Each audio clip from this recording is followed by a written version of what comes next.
बिस्मिल्लाहिर्रहमानिर्रहीम। तो ये मैथ का हम टॉपिक पढ़ रहे हैं, एक्सरसाइज 1.3 नाइन्थ की मैथ। कालमों की जमा और तफरीक हमने पढ़नी है, addition and subtraction of matrix.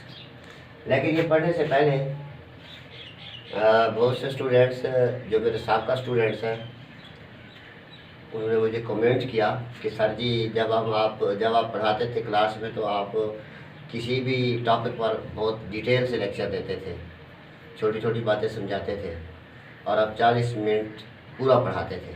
तो इधर आप 10, 12, 15 मिनट में टॉपिक को कंप्लीट करते थे। इसकी क्या वजह है? तो इसकी वजह यह है कि वहाँ ओपनली पढ़ाया जाता था, क्योंकि पीरियड होता था तो छोटी छोटी बातें सारी समझी जाती थी। यहाँ वीडियो का मसला होता है। अभी हमने ये चैनल स्टार्ट किया है ना, ये सही तरीके से जिस तरह हमें काम करना चाहिए ये उस तरह नहीं हो रहा। अब हम सिर्फ बच्चों की रिक्वायरमेंट्स पूरी कर रहे हैं, ना कि चैनल को आगे लेकर जा रहे हैं। चैनल को आगे ले जाने के लिए वीडियो की इंट्रो आउट्रो बनाई जाती है, वीडियो के कवर लगाए जाते हैं, वीडियो को अच्छे कैमरे से बनाया जाता है। तो बहुत सी चीज़ें होती हैं, इसलिए टू दी पॉइंट गुफ्तगू करनी होती है। 10-12 मिनट की जो वीडियो होती है उसकी अपलोड आसान हो जाती है, प्रोसेसिंग होती है कंप्यूटर पर, यूट्यूब पर, वो आसानी से हो जाती है। तो जो लंबी वीडियो होती है उसमें फिर पैकेज का मसला होता है, उसकी अपलोडिंग का मसला होता है, इसलिए डिटेल से बात नहीं कर सकते। और इंशाल्लाह नेक्स्ट 1-2 हफ्ते में एक चैनल रूम बना रहा हूँ, उसके लिए कैमरा, माइक, ये सब कुछ लेकर फिर डिटेल से गुफ्तगू करेंगे। बड़ी वीडियो 40-40 मिनट की बनाएंगे। तो फिर एक दफ़ा मैं कह देता हूँ कि चैनल को सब्सक्राइब करना है, लाइक करना है, बेल आइकन पर दबाना है। बेल आइकन पर दबाने से जितनी वीडियोज़ मैं अपलोड करूँगा आपको नोटिफिकेशन आएगा और आप देख लेंगे। तो देखते रहिए एक्सरसाइज 1.3 कालमों की जमा और तफरीक, addition and subtraction of matrix. Addition and subtraction,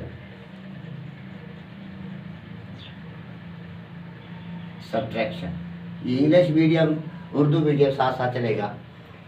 तो कालमों को जमा और तफरीक या ऐड और सब्ट्रैक्ट कैसे किया जाता है? सबसे पहले तो ये बात याद रखें कि ये मैंने एक्सरसाइज 1.3 के सिर्फ ये 3 क्वेश्चन लिखे हैं। बाकी क्वेश्चन अगर आपको ये आते होंगे तो बाकी क्वेश्चन आप खुद कर लेंगे, क्योंकि इसका कंसेप्ट सारा इन 3 सवालों में आ जाता है। सबसे पहले कालम वो जमा और तफरीक होते हैं जिनका मर्तबा बराबर होता है। तो वो कालम ऐड और सब्ट्रैक्ट होते हैं जिनका आर्डर इक्वल होता है, मर्तबा। अब ये कॉलम और ये कॉलम जमा हो सकते हैं क्योंकि इसका मर्तबा इक्वल है, इसकी 2 रोज़ है और 2 कॉलम है, इसकी 2 रोज़ है और 2 कॉलम है, तो ये जमा और तफरीक हो सकते हैं। अब मैं एक कॉलम लिख दूं, अगर फॉर एग्जांपल कॉलम ए है हमारे पास 1 2 3 1 और कॉलम बी है हमारे पास 0 1, ये 2 कॉलम जमा नहीं हो सकते, तफरीक नहीं हो सकते, क्योंकि इनका मर्तबा, इनका आर्डर इक्वल नहीं है, ये जमा नहीं हो सकते। तो ये पहला पॉइंट है। और क्वेश्चन नंबर 1 भी इस एक्सरसाइज का यही है कि कौन से मैट्रिक्स आपस में ऐड और सब्ट्रैक्ट हो सकते हैं, कौन से मैट्रिक्स, कौन से कॉलम आपस में जमा और तफरीक हो सकते हैं। तो इसका जवाब है कि वो कॉलम जिनका आर्डर, जिनका मर्तबा कतारें और कॉलमों की तरह बराबर हो, वो जमा और तफरीक हो सकते हैं। नंबर 1। नंबर 2, अब हमारे पास एक सवाल है question number 3, if A is equal to, ये कॉलम है, बी इज इक्वल टू, ये एक मैट्रिक्स है, कॉलम है, फाइंड 3a माइनस 2b, इसकी दूसरी चीज़ है 2a transpose minus 3b transpose. ये चीज़ें मालूम करनी है तो आपको सब्ट्रैक्शन आ जाएगी। इसमें आपको इक्वल मैट्रिक्स हो तो ए और बी की कीमत मालूम करनी है, इसमें आपको प्लस करना आ जाएगा, ट्रांसपोज मालूम करना आ जाएगा, सिमेट्रिक और स्क्यू सिमेट्रिक एक दफ़ा फिर आप कर लेंगे। तो मैं चलता हूँ अपने टॉपिक की तरफ। ये चीज़ें मैं मिटा रहा हूँ, एडिशन और सब्ट्रैक्शन याद करना। तो हमने पहली जुज़ मालूम करनी है, 3a minus 2b is equal to, ये 3 लगा देना है। अब ए नहीं लगाना, ए की बजाय ये कॉलम लगाना है, मैट्रिक्स लगाना है। ये ए मैट्रिक्स है हमारे पास 1 - 2 3 4। सिमिलरली 2 इंटू बी हमारे पास मैट्रिक्स है 0 7 -3 8। अब इसको हमने सिंप्लीफाई करना है।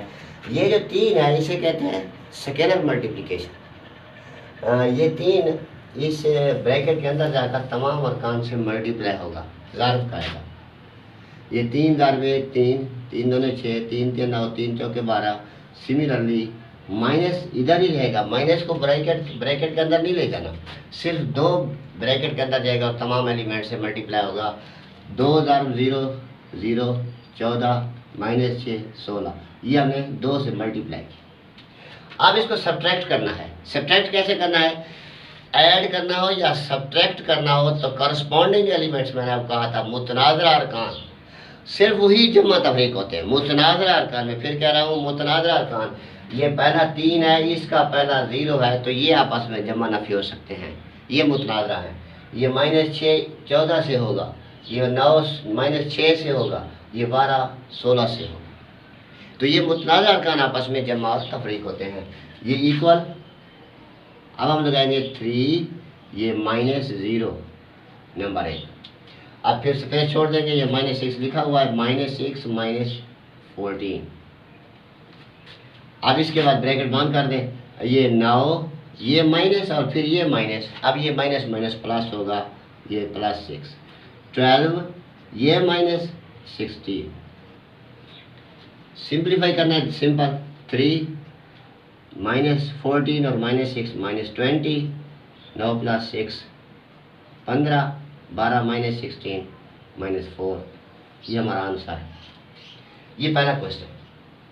इसके बाद दूसरा है 2A ट्रांसपोज -3B ट्रांसपोज। इसको हमने हल करना है। सवाल में फिर लिख देता हूँ, सवाल लिखा हुआ है, मैं इसका जवाब लिख रहा हूँ। 2A ट्रांसपोज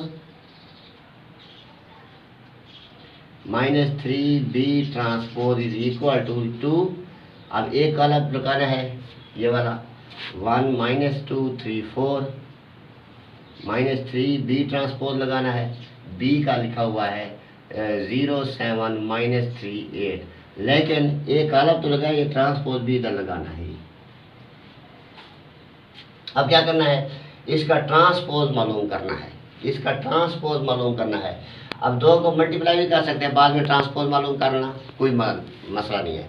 पहले ट्रांसपोज कर लें, फिर 2 को मल्टीप्लाई कर लें, नो प्रॉब्लम, जैसे आपकी मर्जी।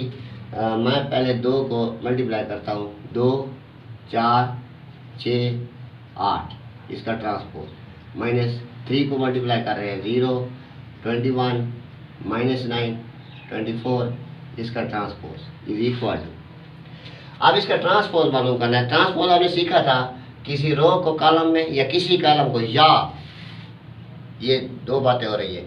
आप कतारों को कॉलमों में बदल सकते हैं, ट्रांसपोज मालूम हो जाएगा, या फिर कॉलमों को कतारों में बदलेंगे, फिर भी ट्रांसपोज। एक तरीका करना है, तो हम इस रो को कॉलम बना रहे हैं, ये रो ये कॉलम बन गया, ये हमारे पास इसका ट्रांसपोज मालूम हो गया। सिमिलरली इस रो को हम कॉलम बना रहे हैं, इस रो को हम कॉलम बना रहे हैं, ये ट्रांसपोज मालूम हो गया। अब ट्रांसपोज ख़त्म, मालूम कर लिए।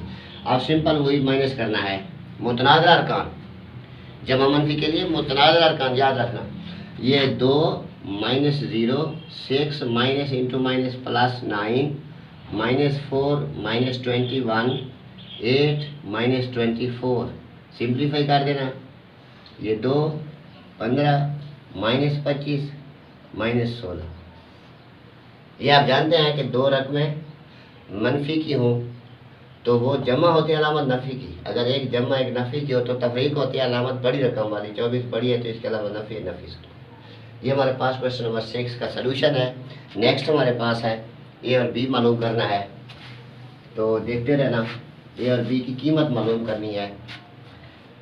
हाँ, इफ़ 2 इंटू ए ये मैट्रिक्स 3 इंटू ये मैट्रिक्स इज इक्वल टू ये matrix, then find the value of A and B. इसमें ए और बी की वैल्यू मालूम करनी है।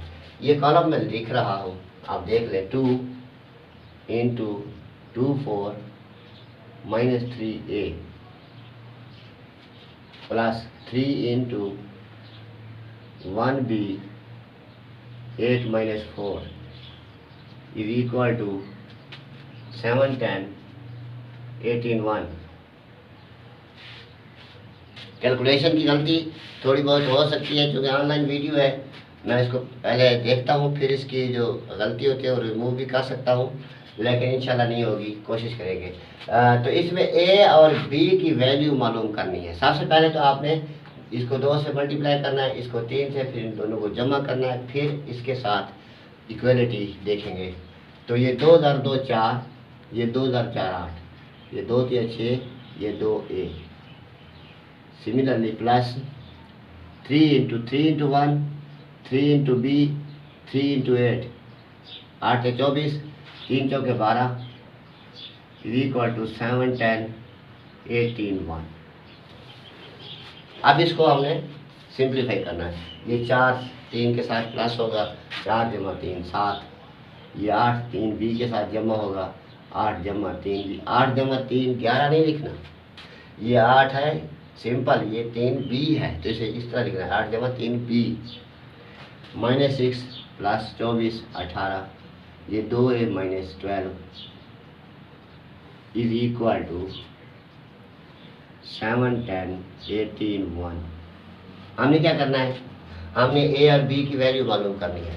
तो हमने पढ़ा था जो मैट्रिक्स इक्वल होते हैं उनके करस्पॉन्डिंग एलिमेंट्स इक्वल होते हैं, उनके मुतनाज़िर अरकान बराबर होते हैं। हमें ए और बी से सरोकार है, हमने सिर्फ ए और बी की वैल्यू मालूम करनी है। ये 7 और 18 से हमारा अब कोई वास्ता नहीं है, ये 7 में से 7 के बराबर है, 18 18 के बराबर है। फिर 8 जमा 3 भी 10 के बराबर होगा, 2a माइनस 12 1 के बराबर होगा, क्योंकि मुतनाज़िरा यही है ना। दिस इम्प्लाइज दैट, इसका मतलब ये है कि 2a minus 12 is equal to 1। ये क्वेश्चन नंबर 1, सेमी कॉलन लगा देना, फिर लिखेंगे 8 जमा 3 B is equal to 10, 2a is equal to 1, ये माइनस 12 इधर प्लस 12 हो जाएगा, ये 2a इज इक्वल टू 13, ये a इज इक्वल टू 13/2, ये जवाब आ गया। अब इस इक्वेशन की तरफ बढ़ते हैं। 3b, ये 10 है, ये प्लस 8, ये minus 8, 3b 10 minus 8 2, b is equal to 2, ये 3 घर में घर बटे हो। तो ये ए और बी की वैल्यू मालूम हो गई। नेक्स्ट क्वेश्चन है हमारा ये, इसको हमने साबित करना है और किसी का साबित ये करना है कि इसमें ट्रिक है या नहीं है। ये लिखा हुआ है if A equal to B equal to then prove that. इसको हमने साबित करना है, ए प्लस बी इसका transpose equal to A transpose plus B transpose. तो मैं इसकी लेफ्ट साइड पे ले रहा हूँ, ये left hand side is equal to A plus B whole transpose, यानी सारे का ट्रांसपोज। आपने क्या करना है, एक छोटी ब्रैकेट को साइज में बड़ा लिख देना है, इसके बाद ए मैट्रिक्स लगाना है। ए मैट्रिक्स अब हमारे पास ये है 1 2 0 1, प्लस बी मैट्रिक्स लगाना है, बी मैट्रिक्स हमारे पास ये है 1 1 2 0, ये 1 1 2 0, इसके बाद ये ट्रांसपोज। अब ये छोटी ब्रैकेट को साइज में बड़ा लिखना है, ये फिर मैट्रिक्स लिखना है। अब पहले हम इस ब्रैकेट का अमल करेंगे, इनको जमा करेंगे, 1 जमा 1 2, 2 जमा 1 3, 0 जमा 2 2, 1 जमा 0 1, इसका ट्रांसपोज। अब इसका ट्रांसपोज हम मालूम करते हैं, तो इस कतार को हमने कॉलम बना देना है, इस कतार को हमने कॉलम बना देना। ये हमारे पास लेफ्ट साइड आ गई। अब इसकी राइट साइड मालूम करते हैं, राइट हैंड साइड, इधर आर लगाते रहें और आखिर पर लिख दें left hand side. Right hand side is equal to A transpose plus B transpose. इधर हमारा ट्रांसपोज होल का था, यानी सारे का, इधर अलग रहता है। तो पहले ए मैट्रिक्स लिखेंगे, ए मैट्रिक्स हमारे पास है 1 2 0 1, इसका ट्रांसपोज, प्लस बी मैट्रिक्स लिखेंगे 1 1 2 0, इसका ट्रांसपोज। अब पहले क्या करना है, हमने ट्रांसपोज मालूम करना है।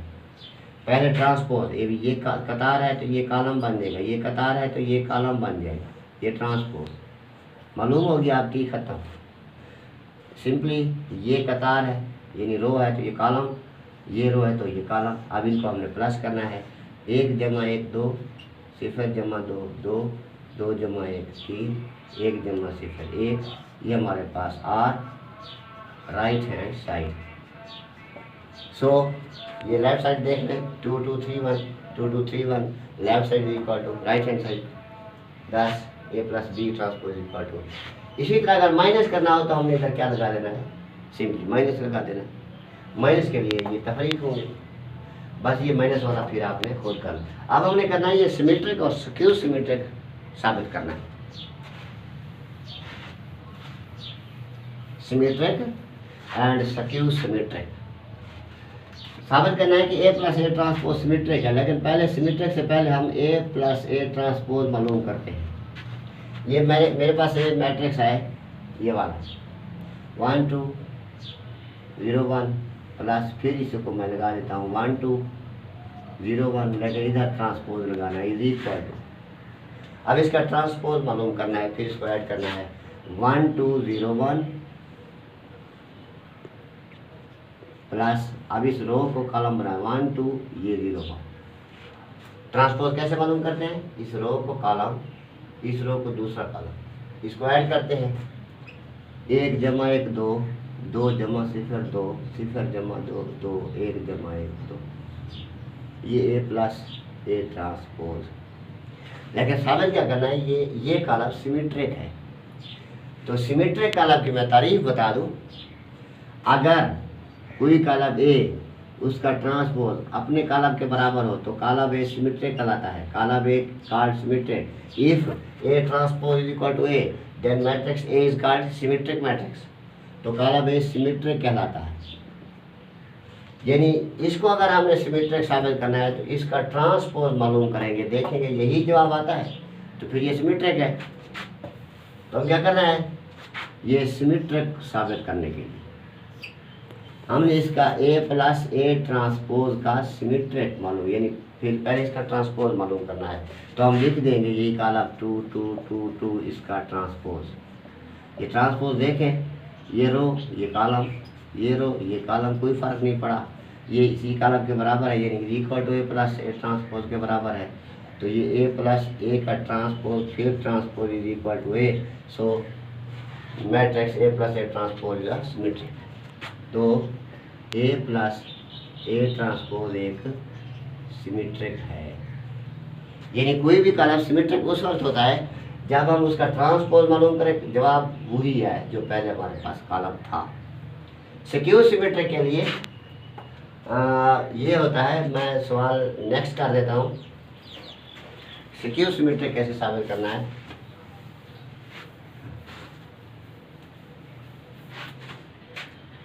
ये साबित करना है A minus A transpose skew symmetric. तो पहले ए माइनस ए ट्रांसपोज ये कॉलम मालूम करते हैं। ये ए माइनस ये 1 2 0 1, दरमियान में माइनस लगा देंगे, फिर 1 2 0 1 इसका ट्रांसपोज लगा देंगे इज इक्वल टू 1 2 0 1 माइनस। अब इस रो को कॉलम बना देंगे, ये ट्रांसपोज इसका हो जाएगा। अब इसको माइनस करना है, 1 minus 1 0 2 minus 0 2 0 minus 2 minus 2 1 minus 1 0। ये हमारे पास ए माइनस ए ट्रांसपोज आ गया। साबित करना है कि ये एक स्क्यू सिमेट्रिक है। तो स्क्यू सिमेट्रिक की डेफिनेशन सुन लें, if A transpose is equal to minus A. अगर ए का ट्रांसपोज माइनस के बराबर हो तो फिर वो then matrix A is called skew symmetric matrix. तो फिर वो स्क्यू सिमेट्रिक कहलाता है। अब हमने इसका मालूम करना है, इसका हमने ट्रांसपोज भी मालूम करना है, इसका हमने माइनस भी मालूम करना है। अगर इसका ट्रांसपोज और माइनस इक्वल हो तो फिर ये कॉलम स्क्यू सिमेट्रिक है।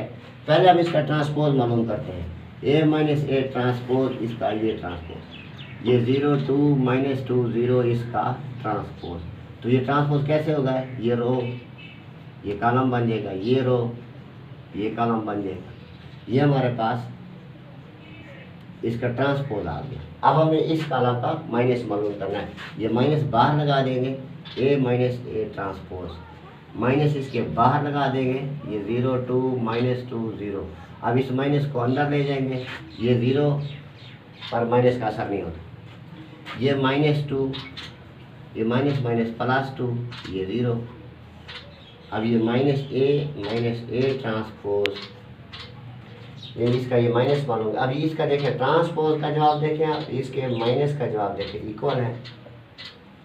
So A minus A transpose to transpose is equal to minus A transpose since matrix A minus A transpose is a skew symmetric. तो ये हमारे पास कालमों की जमा थी और ये हमारे पास कालमों की तफरीक थी, छोटे छोटे सवाल थे।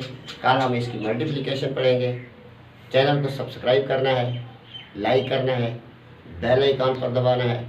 ये बातें मैं डेली की बुनियादों पर कहता रहूँगा क्योंकि ये बहुत अहम है दूसरे बच्चों तक वीडियो पहुँचाने के लिए। Best of luck, wish you good luck.